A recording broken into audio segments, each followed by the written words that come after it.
welcome to Ballot Meridian election coverage on HOMTV. I'm Gabriella Galloway. Joining us for this candidate interview is Teri Banas, Democratic Incumbent Candidate for Ingham County Commissioner for the 11th District. Welcome. Would you like to take this time to introduce yourself to the viewing audience? Thank you, Gabriella, and thanks for this opportunity. My name is Teri Banas, and I have served as the Ingham County Commissioner in the 11th District for the last 2 years. I'm seeking re-election, which requires everyone's approval, the voter approval. And I've also been involved in local government, besides county government, for about 10 years before this. So altogether, I've had about 12 years experience in local and county government. In terms of my background, I have been a community leader, very active in local affairs. I'm one of the founding members of the Hazlet Beautification Association. I've been involved in the local crime watch as a community leader for many, many years. I've also participated in millage elections. I helped run one of the local parks millage elections a few years back. And we've raised our family here. We have 2 children who went through the Hazlet Community Schools. And during those wonderful years, I was very active with the school district. I was on the coordinating council and had been involved in a lot of school initiatives. Now I am in a position where I want to continue to give back to my community. I love government service and I love community service. It's what energizes me. It's what I like to do. And I think I have some aptitude for it, and the voters have said so at least 4 times before, and I hope they say so again. My professional background these days is I work in child advocacy as a communications director for a statewide nonprofit in Lansing. And for 20 years before that, I worked in the newspaper business as a political reporter, government reporter, and I also covered business for the Lansing State Journal. Thank you. Each 11th District Ingham County Commissioner candidate will be asked a standard list of 10 questions. Let's get started with question number 1. What qualifications do you bring to the position of County Commissioner? Well, I've had on-the-job experience now for the last 2 years, nearly 2 years, and I think I've been very effective. And in those times I've been tested, and that experience has been very helpful. I've chosen to seek a lot of opportunities as a county commissioner to ensure that I really have a good sense of how government operations work. I've served as on the County Services Committee. I'm currently Vice Chair of the Human Services Committee, which oversees the Health Department. That's a big function. And I'm also on the Law and Courts Committee. Besides that, I serve as a commission representative to the Board of Health. I also am the commission representative to the Park Commission for the county.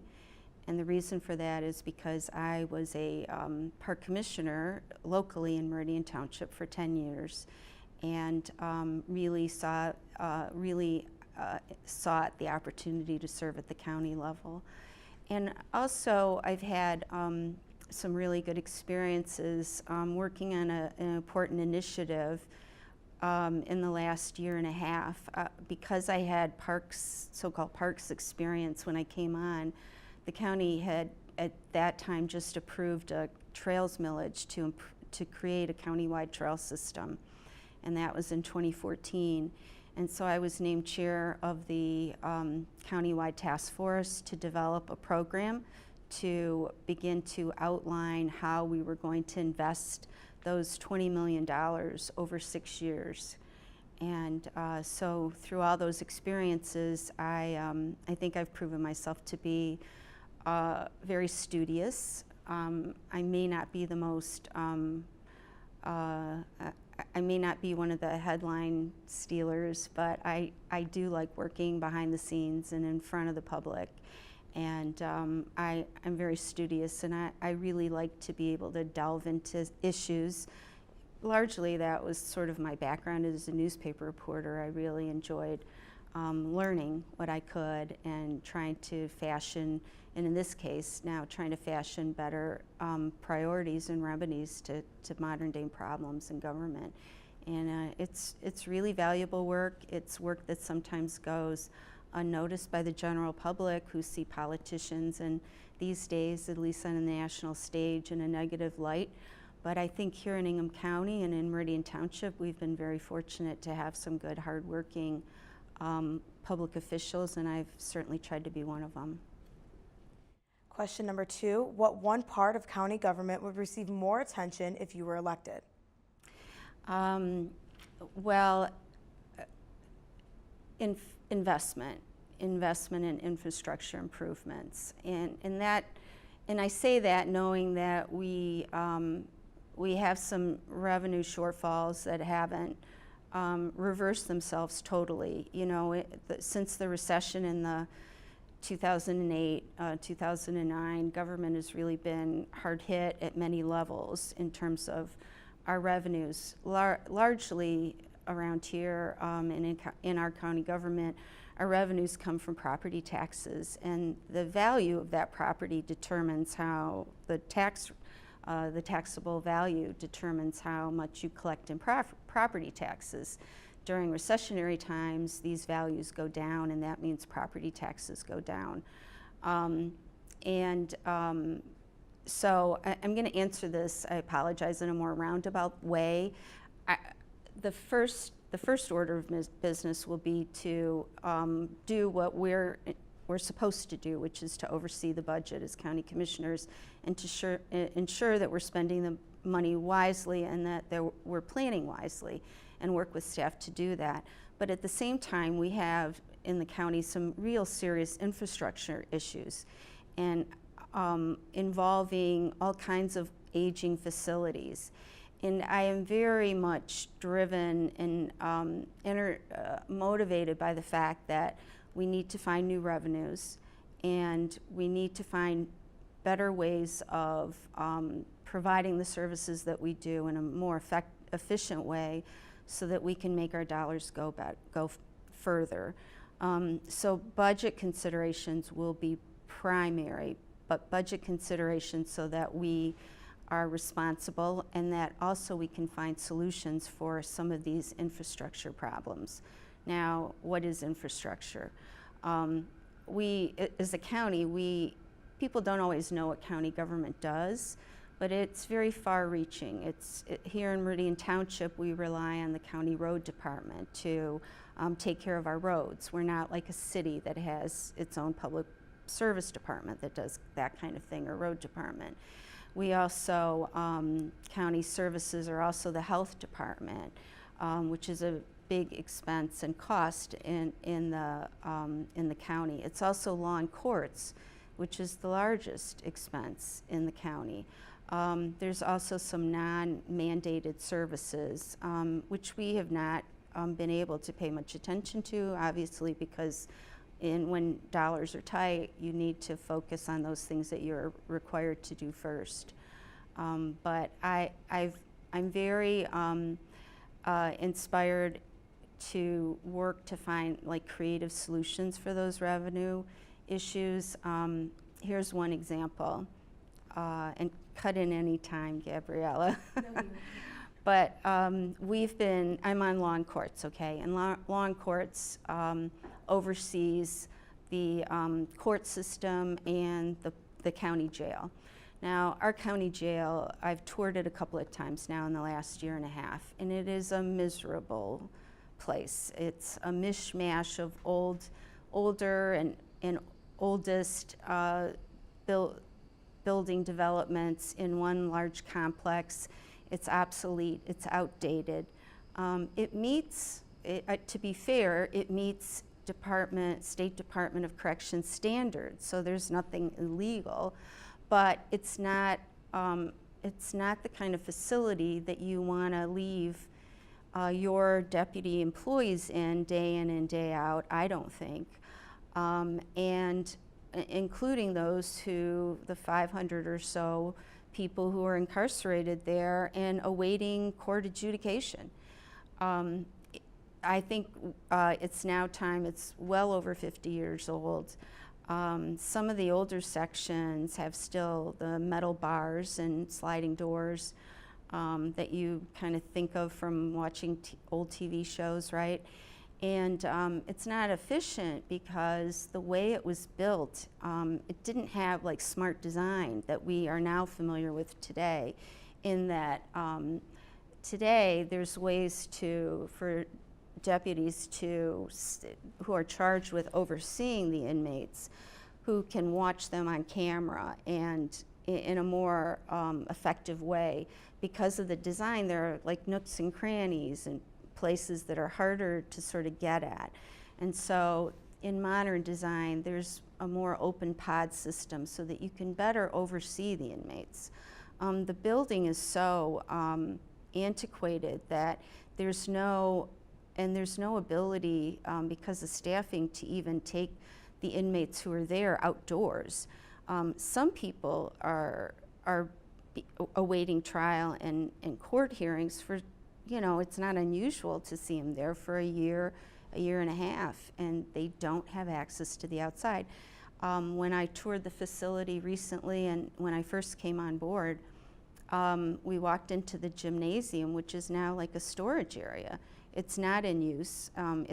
There's a lot of infrastructure problems there, so it can't be used. There's just a better way to do it, and it's painful to say I don't believe we have the money now to do it. We're probably going to have to do some patchwork on the electrical systems and the air quality systems. It needs new roofing. But having studied this now for a while, I'm really interested in continuing probing this and making plans for a day when we can put in a new facility that would better serve our employees and the people that we're responsible for overseeing. And so I just want to make the point that better observation is important in new design. It's not unusual to see suicides in county jails, and there have been many in the last number of decades, and that concerns me. It's not because our employees haven't tried to observe people at every way possible, but there's a way to redesign buildings so that you can maintain safety all around and that it's a better work environment for the employees. So that's kind of a long answer, but I'd like to continue and work on the financial end so that we can maybe plan for a better future. There are other infrastructure issues. We we've opened a new renovated health clinic, the Forest Health Clinic on Cedar Street. What that meant was that we moved operations out of our Jolly Road facility, Jolly and Cedar facility, to this clinic that's accessible by buses and more easily accessible by public transportation north on Cedar Street. But we left some of the county health operations in the main building undone. There's renovations that need to be done there. We can't afford to do it at the moment. That's something we need to continue to plan for. The other thing that I want to be able to continue to do, to get involved in, to dig deep into, is the animal shelter. We have, in August, the county voters approved a new millage, 0.41, to pay for the construction of a new animal care facility, animal control facility. And that millage also will pay for some additional staff to staff it so that we can increase service hours to Sundays, and also that we can do a better job of helping to care for the animals that are brought to that our enforcement people bring to the location in Mason.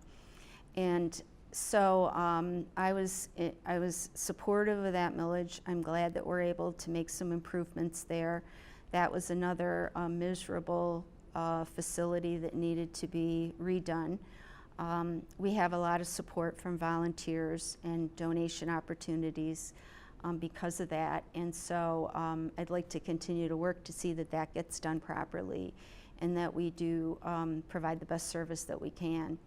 And then lastly, and maybe it should have been firstly, but having chaired the task force for the trails millage, we just recently, and I know that's going to be probably one of your follow-up questions, but we just recently approved funding for rehabbing all of the trails in the county.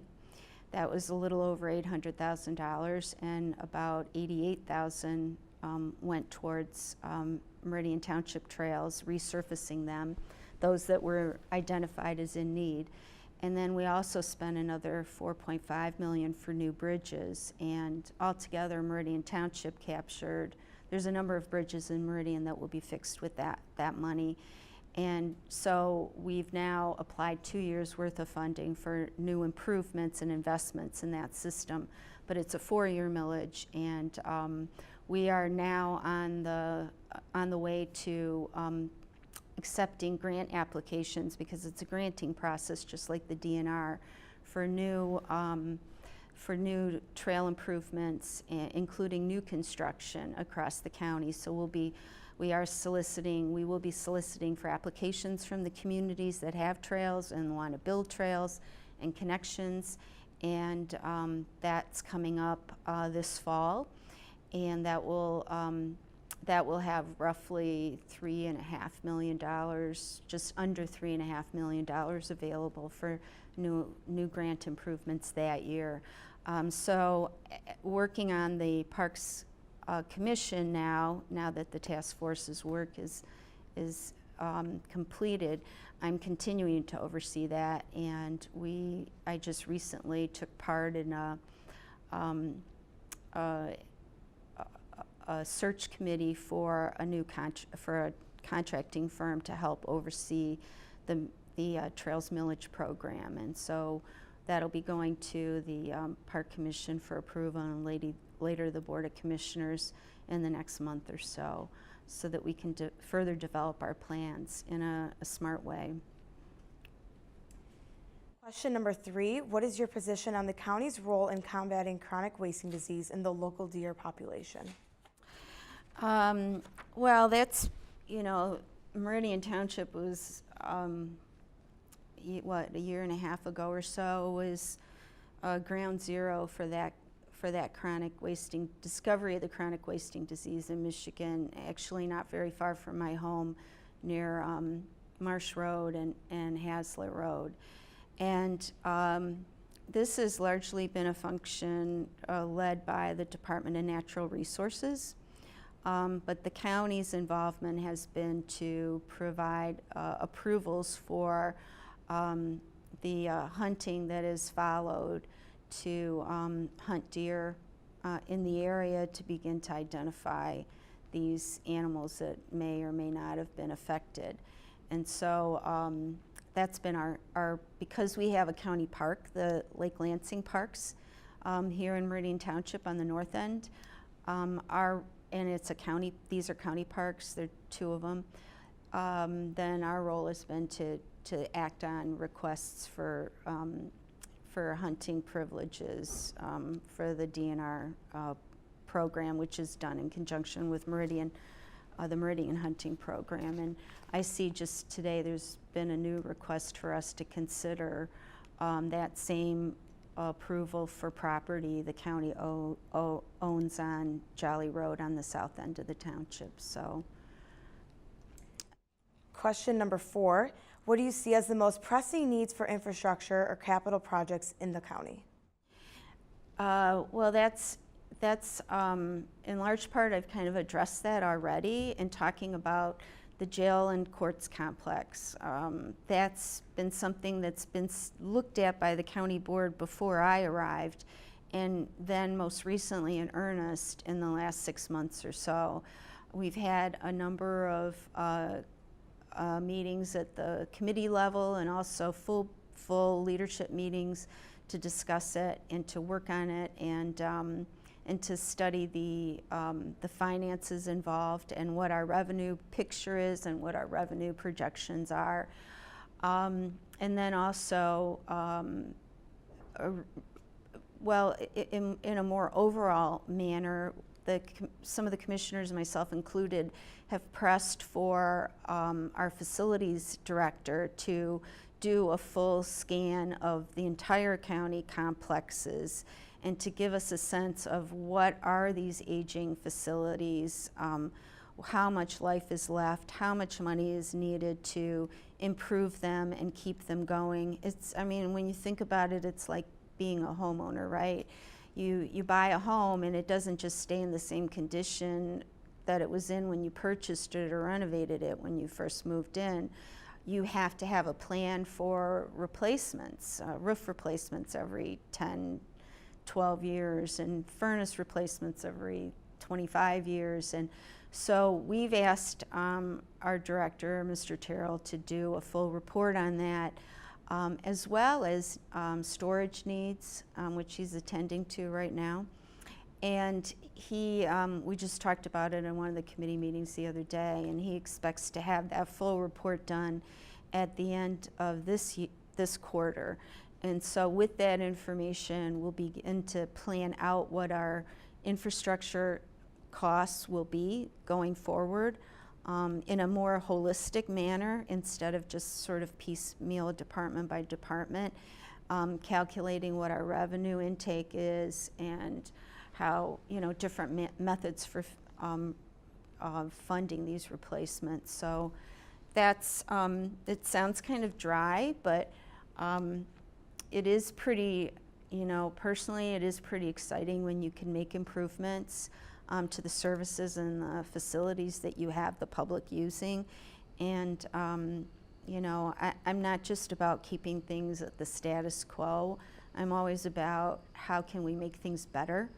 And, I'm not so naive to think that you can just do that overnight without really getting a good sense of the budget issues and the financing involved. For instance, we've been, in looking at the jail complex, it made me look at what some of our costs are, some of our bonding obligations. And we are going to be completely paying off our Cedar Road complex in a few years, which frees up some of the funding that we've been using to pay on that bond, which is like a mortgage. So, kind of looking ahead, you can kind of see where are some of your fiscal responsibilities dropping off and where can you take on some new costs. So.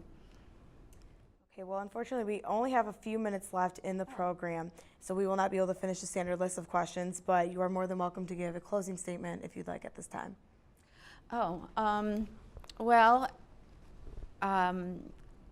very appreciative for the support that I've received over the years here in the township, locally, and and countywide. I've learned a lot about county government since kind of working behind the scenes at the county board level. And I guess I'd just like to add that it's really been important for me to sort of serve as an advocate for the public.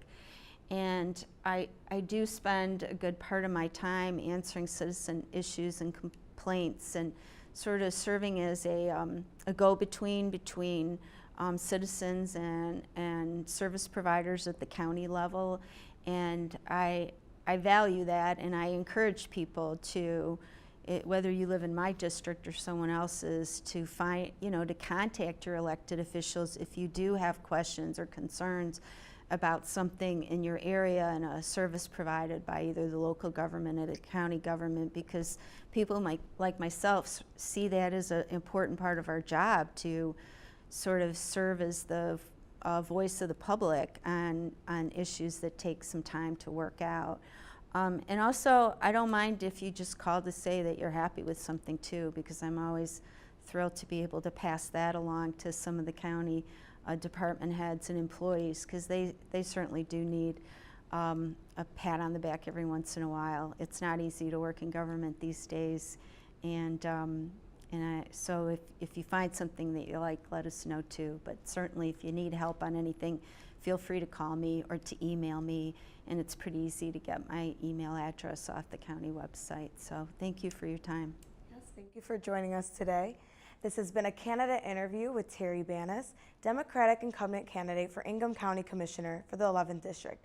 I'm Gabriella Galloway, inviting you to watch Ballard Meridian election coverage right here on HOMTV.